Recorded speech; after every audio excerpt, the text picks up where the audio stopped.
Pak Mei has explosiveness that corresponds exactly to what I wanted for the story of revenge.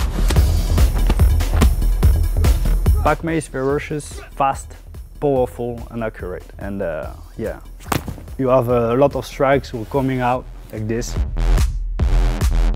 The player will create the choreography. It depends only on them to make a beautiful situation.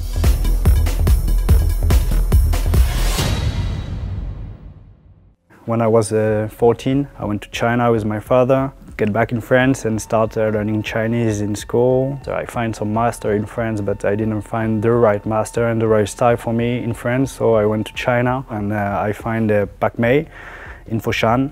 And I start learning with this clan. The right master is Lao Wei-san. I wanted to be better and start to be one of the best. One day I became master myself. Most of Kung Fu we see, it is like what Jet Li is doing. It's like opera Kung Fu. No one fight like this in real life. It's amazing, but this is not authentic. And I was searching for something real. So the idea was to have the best of both worlds, credibility, the expertise of Benjamin in terms of movement, in terms of real combat, and on our side, our knowledge about combat design. For me, it was natural to integrate Benjamin's Pak Mei into our game, to use his moves as an inspiration for our main character's animation. I bring some specifics in the mechanics of the gameplay, the interaction with other NPC. I create a movement of 3 weapons for the main character, the baseball bat, machete, and the staff you will see is Pak Mei from Foshan.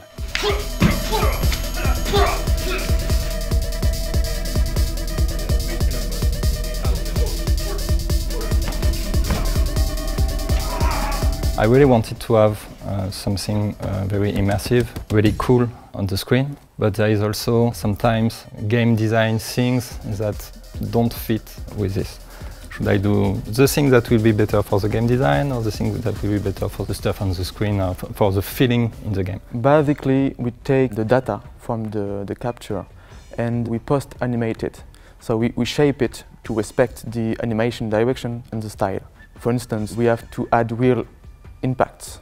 We better synchronized action, we add camera movements, we add camera shakes, we add viscerality. The player must be amazed on each finishing move he performs.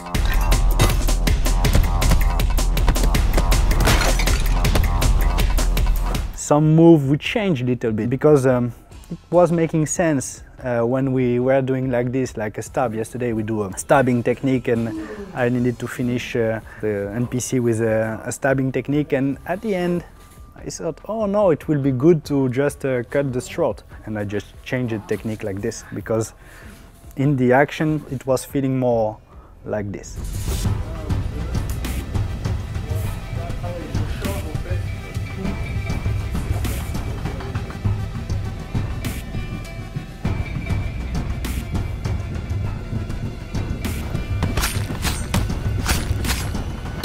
I wanted to share with them not just the technique, but also the cultural side. It's important for us to be respectful of the Chinese culture and to also show to the player little details for Benjamin or also for me are important in the life of a Kung Fu master or Kung Fu student. After we have this picture of what Kung Fu really is, well, we just go deeper and deeper about this. Jordan say, okay, what about this Wuguan? Is it Feng Shui good?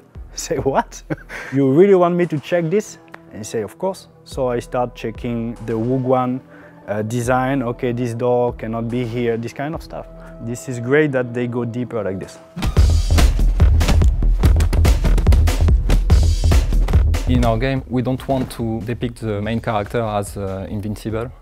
We want the player to have pressure, to be surrounded by multiple enemies. Any mistakes of the player can be deadly. And I came with 1 idea, 2 ideas, 3 ideas. Say, okay, this one is the greatest one, this is what we want, and we just move forward like this all the time. Actually, there are I don't know, maybe 160 moves only for the main characters. Each move was designed for a particular situation. It needs to be effective. it needs to be credible and it needs to be beautiful. The player can, I don't know, just rushing and evade, but he can also kill all of them with style. That idea is the art of Sifu.